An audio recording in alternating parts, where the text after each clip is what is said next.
Hello friend, मेरे YouTube channel best maths में आप सभी का स्वागत है।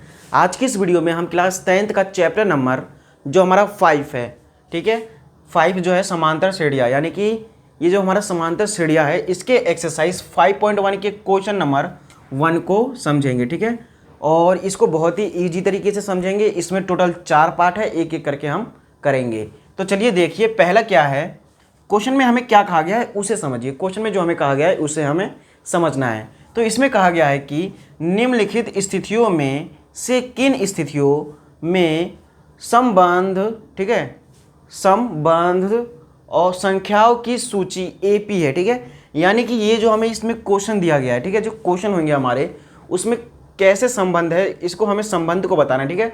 संबंध संख्याओं की सूची हमें एपी में बताना है। एपी का मतलब है समांतर श्रेणी, ठीक है, समांतर श्रेणी में करना है। और क्यू, ठीक है, और कारण में लिखना है कि वो क्यू है, ठीक है, इस तरह से हमें करना है। तो चलिए देखते हैं पहला पार्ट क्या है।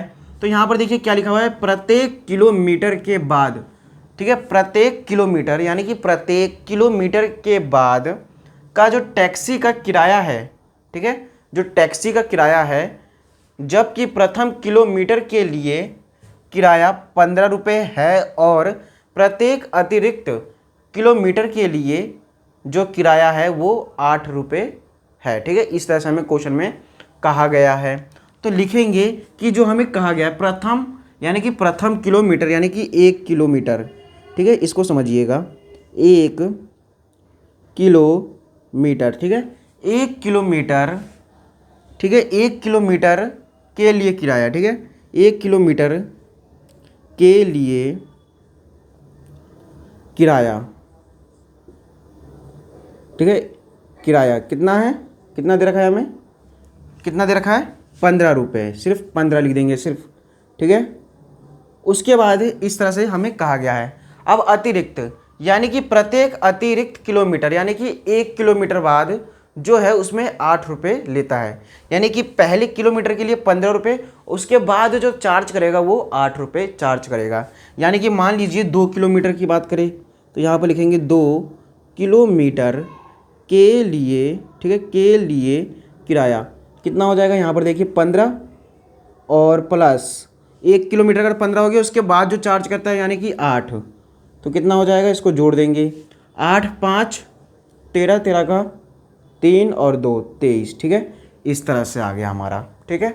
तो आई होप आपको इतना समझ में आ गया होगा। अब देखिए 3 किलोमीटर के लिए भी देखिए, 3 किलोमीटर के लिए किराया जो हो जाएगा, अब जो हमारे पास यह आया है इसमें हम 8 जोड़ देंगे, ठीक है, प्लस 8, ये 2 का हो गया, फिर ये 2 यहाँ का 2 हो गया, फिर तीसरा के लिए 8 जोड़ दिए, तो इसको जोड़ेंगे 8 3 11, 11 का 1 हासिल, 2 और 1 3, 31, ठीक है, इस तरह से आ गया। अब देखिए 4 किलोमीटर के लिए किराया कितना हो जाएगा, 31, तो यहाँ पर लिख देंगे 31 और प्लस में 8, ठीक है, 4 किलो का हो जाएगा, पहले 3 किलो का फिर 1 किलो के लिए ये, तो ये 4 किलो हो जाएगा टोटल, जोड़ देंगे 8 और 1 9, ठीक है, 8 और 1 9 और ये हो जाएगा 3, ठीक है, इस तरह से ये जो है हमारा बन जाएगा। तो आई होप आपको ये समझ में आ गया होगा, ठीक है। अब देखिए इसके लिए हमें क्या करना है, निम्नलिखित स्थितियों में से किन स्थितियों में संबंध संख्याओं की सूची, ठीक है। अब देखिए यहाँ पर संख्याओं की सूची देखेंगे आप, पहले 15 है, इसको हम क्या मान लेंगे, इसको हम मान लेते हैं, देखिए इसको हम ये भी लिख सकते हैं कि A1 A2, ठीक है, इसको लिख सकते हैं A1, इसको हम लिख सकते हैं A2, इसको लिख सकते हैं A3 और इसको लिख सकते हैं A4, ठीक है। यानी कि जो हमारा AP का फॉर्म होता है वो कैसा होता है, AP इसका जो फॉर्म होता है जैसा कि आपको पता होगा कैसा होता है, A1 फिर उसके बाद A2 फिर उसके बाद कोमा A3 और कोमा A4, ठीक है, डैश डैश डैश अनंत तक, ठीक है, जहाँ तक रहेगा, ठीक है, इस तरह से ये जो है इसका फॉर्म होता है, ठीक है, ये हमारा इसका जो होता है फॉर्म होता है। अब देखिए हमारे पास इस तरह से आया है, तो हम क्या लिखेंगे कि संख्याओं की जो सूची मिली है हमें, ठीक है, यहाँ पर लिखेंगे, ये हमने आपको रफली बताया है, ठीक है, यहाँ पर लिखेंगे संख्याओं की सूची, ठीक है, लिखेंगे संख्याओं की सूची, ठीक है, संख्याओं की सूची। तो संख्याओं की सूची, यानी कि पहले क्या है A1, A1 हमारा क्या है 15, ठीक है 15। फिर उसके बाद क्या है A2 23, A3 हमारा 31 और A4 है हमारा 39 डैश डैश डैश, ठीक है। इस तरह से हमने ये लिख दिया। अब हमें ये बताना है क्या ये AP में है, क्या ये हमारा इस फॉर्म में है। तो इसको चेक करने का एक ट्रिक है, इसको समझिए। ट्रिक ये है कि ये जो हमारा A2 है, A2 में से आगे वाले से में हम पीछे को हटा देंगे, यानी कि A2 में से हम A1 को घटाएंगे। कितना है हमारे पास A2 हमारे पास क्या है 23 और माइनस कर देंगे 15। इन दोनों के बीच का अंतर क्या हो जाएगा 8। फिर उसके बाद देखिए A3 में से हम A2 को घटा देंगे, ठीक है। ये जो हमारे पास A3 है इसमें से फिर A2 को घटाएंगे, तो A3 हमारे पास कितना है देखेंगे, A3 है हमारे पास 31 और A2 है हमारे पास कितना 23। अब इन दोनों को घटाएंगे तो कितना बचेगा हमारे पास 8, यानी कि इनके जो बीच का अंतर है वो 8 है और समान है, यानी कि समांतर मतलब कि समान अंतर हो और श्रेणी यानी कि क्रम में हो, यानी कि ये इस फॉर्म में है। इसका मतलब कि ये जो है हमारा एक AP है। तो लिखेंगे यहाँ पर लिख देंगे आंसर हाँ हाँ, ठीक है। चूँकि हाँ AP,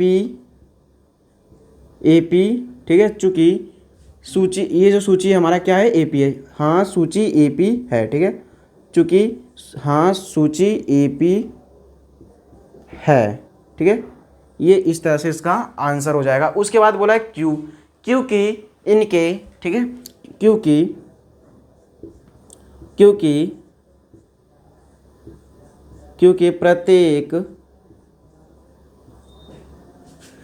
प्रत्येक अगली संख्या से क्योंकि लिखेंगे क्योंकि, ठीक है। क्योंकि प्रत्येक अगली जो संख्या से, प्रत्येक अगली जो संख्या है, ठीक है, प्रत्येक अगली संख्या से प्रथम संख्या का अंतर 8 है, ठीक है। संख्या का अंतर जो है क्या है हमारा, अंतर 8 है, इसलिए ये जो है हमारा AP में है। तो इस तरह से इसका पहला पार्ट हो गया। अब इसका दूसरा पार्ट को समझेंगे। पहले आप इसका स्क्रीनशॉट या फिर आप इसको पॉज करके इसको नोट कर लीजिए। मैं 1 मिनट के लिए साइड हो जाता हूँ।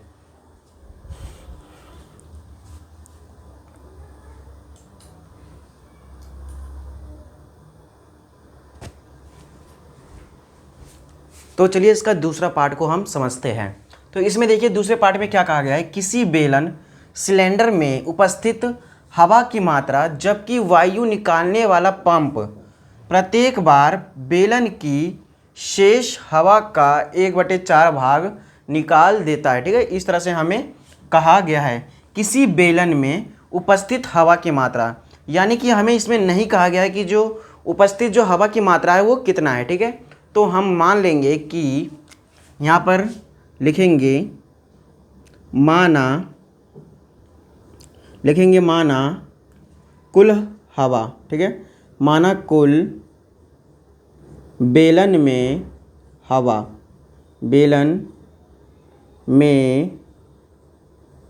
क्या मान लेंगे, इसको हम कुछ भी मान सकते हैं, ठीक है। हवा यानी कि एक तरह से कह सकते हैं इसके अंदर हवा भरा जा रहा है, ठीक है। कोई बेलन के आकार का, उसके अंदर यानी कि वॉल्यूम यानी कि आयतन, ठीक है। तो इसको V से दिखा देंगे, ठीक है।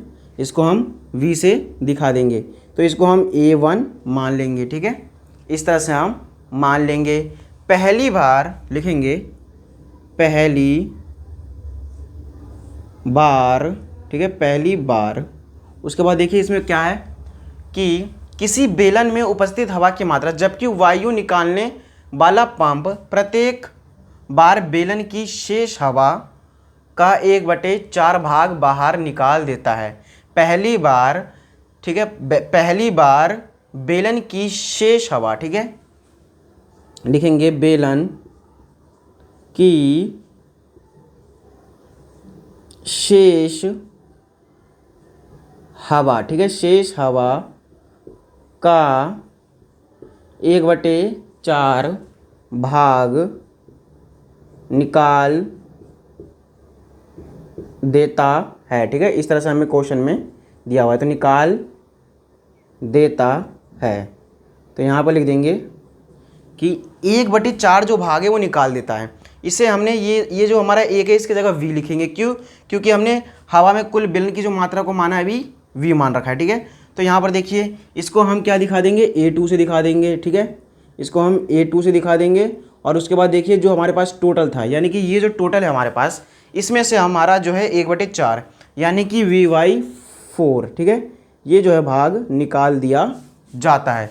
इस वॉल्यूम का 1/4 भाग निकाल दिया जाता है। ठीक है, अब उसके बाद देखिए, इसके बाद देखिए यहाँ पर 1/4 भाग निकाल दिया जाता है। तो यहाँ पे एलसीएम लेंगे, गुना करेंगे इसमें 4, क्योंकि एलसीएम लेंगे तो 4 आएगा, ऊपर भी 4 से कर देंगे। ठीक है, अब यहाँ पे देखिए क्या आ जाएगा, 4v - v बट्टे में 4। अब यहाँ पर देखिए 4 में से 1 गया तो 3 और v है तो v लिख देंगे 3v बटे में 4। ठीक है, इस तरह से जो है ये आया।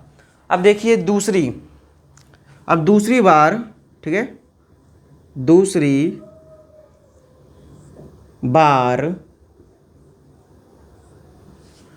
बार बेलन की शेष हवा, ठीक है, दूसरी बार बेलन की शेष हवा का 1/4 भाग निकाल देता है। यानी कि इसको हम मान लेंगे A3। ठीक है, निकाल देता है, यानी कि पहले हमारे पास क्या था 3v, इसमें हम घटा देंगे किसका, ये जो हमारे पास था 3v, इसमें हम घटा देंगे क्या, 3v का 1/4%, 3v/4, 3v/4 का 1/4 भाग, इसमें इसको हम इस तरह से घटा देंगे। क्यों? क्योंकि हमने इसका लिया था तो हम इसमें कर रहे हैं, तो इसका हमें लेना पड़ेगा। ठीक है, इस तरह से। अब उसके बाद देखिए 3v 4 और नीचे क्या है, यहाँ पे पहले 4 लिख देंगे, फिर इंटू 3v को 1 से करेंगे तो 3v आएगा, यहाँ पर सॉरी माइनस का है तो माइनस लगा देंगे। 4 चौक 16, 16 और 4 का एलसीएम निकालेंगे। तो देखिए 16, उसके बाद 4, इसका हम एलसीएम ले लेंगे। ठीक है, तो 2 से जाएगा 8 बार में, फिर जाएगा 2 बार में, फिर 2 से जाएगा 4 बार में, फिर 2 एकम 2, 2 से जाएगा 2 बार में और 2 एकम 2। तो इस तरह से जो है हमारा ये एलसीएम निकल जाएगा। अब देखिए 2 दूनी 4, 4 दूनी 8, 8 दूनी 16, इनका एलसीएम लेने पे क्या आएगा हमारा 16। इसमें 16 है, इसमें 16 करने के लिए 4 से गुना करेंगे, इसमें भी हम 4 से जो है गुना कर देंगे। अब देखिए 4 तिया 12, तो लिख देंगे 12 और v -3v बटे में हो जाएगा 16, यानी कि 4 तिया 12 और इसमें देखेंगे 12 में से 3 जाएगा तो क्या बचेगा 9 और v बटे में 16, 9v बटे 16। तो इस तरह से हमने 3 निकाल लिया। अब देखिए इसको हम चेक करने के लिए क्या करेंगे, इनके बीच का अंतर समान है या नहीं उसे चेक करेंगे। तो इसके लिए जो चेक करने का वो जो हमारा चेक करने का जो फॉर्मूला है वो क्या है, a2 - a1, ठीक है, a1, उसके बाद a3 - a2, ये हमारा फॉर्मूला है। यदि हम इन दोनों में से इन दोनों को करते हैं और हमारा बीच का अंतर समान है तो वो जो है हमारा ये जो हमारा संख्याओं की जो सूची होगी वो AP में है, यदि नहीं है तो ये हमारा नहीं होगा। तो चलिए A2 देखिए, A2 कहाँ है हमारा, A2 को देखेंगे इसमें। ठीक है, A2 हमारा क्या है 3v, A2 हमारा 3v बटे में 4 और माइनस कर देंगे इसमें क्या A1, A1 हमारा क्या है v, तो लिख देंगे यहाँ पर v, यहाँ पर 1 मानेंगे, गुना 4 से कर देंगे, एलसीएम लेंगे, यहाँ पर भी 4। तो देखिए 3v - 4v और बट्टे में ये दोनों एलसीएम ले लिए तो 4, यानी कि माइनस का बचेगा यहाँ पर 1, यानी कि माइनस का v बट्टे 4। ठीक है, ये आया। अब इसमें हमारा ये अंतर आया, इसमें भी यदि करने पर ये आ जाता है तो हमारा ये AP फॉर्म में होगा। तो चलिए A2 क्या है हमारा 3v, A2 है हमारा A3 देखेंगे पहले। A3 क्या है हमारा, A3 9v बट्टे में 16 माइनस, फिर उसके बाद A2 क्या है हमारा, A2 है हमारा 3v बट्टे में 4, इन दोनों का एलसीएम निकालेंगे। ठीक है, इन दोनों का एलसीएम लेंगे तो क्या आएगा हमारे पास 16 ही आएगा, तो इसमें भी 4 से और ऊपर भी 4 से, यानी कि 9 माइनस 3 चौक 12, 9v और माइनस का 12v बट्टे में हो जाएगा 16, यानी कि आ गया हमारा कितना आ जाएगा, 9 में से 12 में से 9 गया तो 3 बड़ी संख्या है ये है, तो माइनस का 3v और बट्टे में 16, यानी कि ये अंतर आ रहा है, यानी कि दोनों जो है इनमें अंतर है। ठीक है, ये आया, एक में आया माइनस का v बटे 4 और एक में आया माइनस का 3v बटे में 16। ठीक है, ये आया, यानी कि जो है ये हमारा AP में नहीं है। ठीक है, AP में ये जो है हमारा नहीं है, ये इसका कारण हो जाएगा। और उसके बाद इस फॉर्म से हमने ये चेक कर लिया क्योंकि इनमें समान अंतर नहीं है। तो इस तरह से इसका दूसरा पार्ट भी हो गया। अब इसका तीसरा पार्ट करेंगे, पहले आप इसका स्क्रीनशॉट ले लीजिए।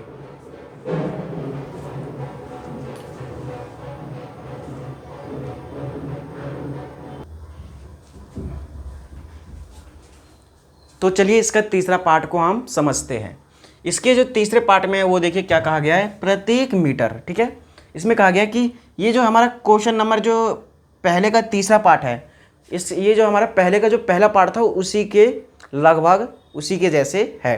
तो चलिए देखिए, निम्न प्रत्येक मीटर की खुदाई के बाद, ठीक है, प्रत्येक मीटर की खुदाई के बाद एक कुआं खोदने में आई लागत, ठीक है, जबकि प्रथम मीटर खुदाई की लागत जो है 150 रुपये है, यानी कि 150 रुपये है, और बाद में प्रत्येक मीटर खुदाई की जो लागत है 50 रुपये जो है बढ़ती जाती है। ठीक है, इस तरह से हमें कहा गया है, तो इसको हमें AP फॉर्म में बनाना है। तो देखिए पहले क्या है, प्रथम यानी कि एक, इसमें कहा गया है कि प्रथम मीटर, तो लिखेंगे प्रथम मीटर खुदाई की लागत। ठीक है, प्रथम मीटर खुदाई की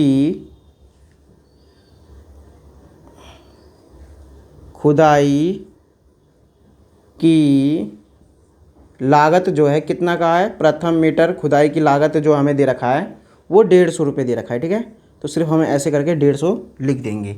तो यदि 1 मीटर खुदाई की लागत सिर्फ 150 दे रखा है और बाकी जो और उसके बाद जो प्रत्येक मीटर होंगे उसके बाद के जो प्रत्येक मीटर है वो 50 रुपये बढ़ती जाती है, यानी कि इसमें 1 मीटर हो गया। अगर यदि हम 2 मीटर का लेंगे, ठीक है, 2 मीटर खुदाई की लागत, तो पहले मीटर का कितना था 150 रुपये, तो उसके बाद अतिरिक्त यानी कि दूसरे मीटर का क्या हो जाएगा 50, तो ये हो जाएगा 200।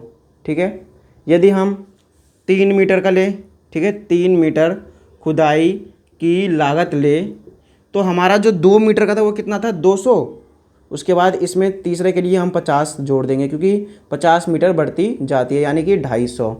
ठीक है, इसी तरह से हम 4 मीटर तक ले, यानी कि 4 मीटर खुदाई की लागत, यहाँ पर देखेंगे 3 मीटर तक का कितना था 250, इसमें 50 जोड़ देंगे, 250 प्लस 50 यानी कि कितना हो जाएगा ये 300 रुपये।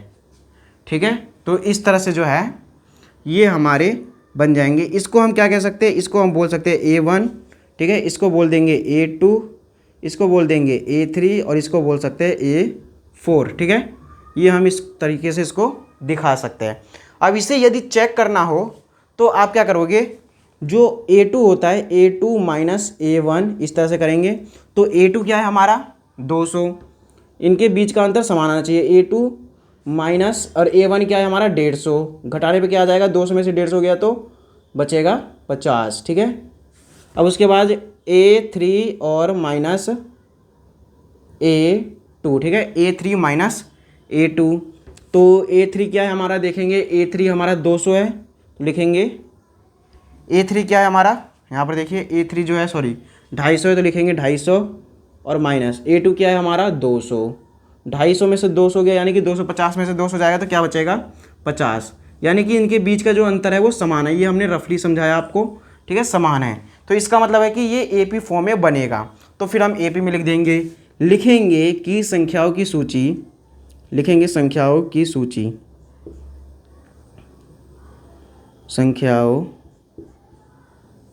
की सूची, ठीक है, इस तरह से लिखेंगे। उसके बाद देखिए संख्याओं की सूची इस तरह से हमने लिख दिया। उसके बाद देखिए हम क्या करेंगे, लिखेंगे A1 A2 A3 A4 तक लिखेंगे, क्या है 150, फिर 200 लिखेंगे 150, फिर 200, 250, फिर 300, उसके बाद क्या है, लास्ट हमारा जो है 300 तक है। उसके बाद ये इस तरह से बढ़ते जाएगा। तो हम लिखेंगे हाँ ये एपी फॉर्म में है, हाँ सूची एपी है, हाँ सूची एपी है। ठीक है, ये हो गया। चूँकि हाँ सूची एपी है, कारण जो होगा कारण लिख देंगे, अंतर जो है अंतर, कारण इसमें लिख सकते हैं अंतर 50 का है। ठीक है, अंतर जो है इसमें 50 का है, इसलिए ये जो है हमारा क्या है, एपी में है। तो इस तरह से इसका तीसरा पार्ट हो गया। तो आई होप आपको समझ में आ गया होगा। इसीलिए इसका नाम है समांतर श्रेणी, यानी कि एपी इसको हम कह सकते हैं। ठीक है, इसीलिए इसका नाम जो है एपी यानी कि समांतर श्रेणी। समांतर का मतलब है समान अंतर हो। तो देखिए इसमें आप देखोगे तो इनके बीच का जो अंतर है वो समान होगा, इसीलिए हम इसको इस तरह से दिखा देते हैं। तो आई होप आपको इतना समझ में आ गया होगा। अब आप इस तीसरे का स्क्रीनशॉट या फिर आप इसको पोज करके इसको कॉपी में नोट कर लीजिए।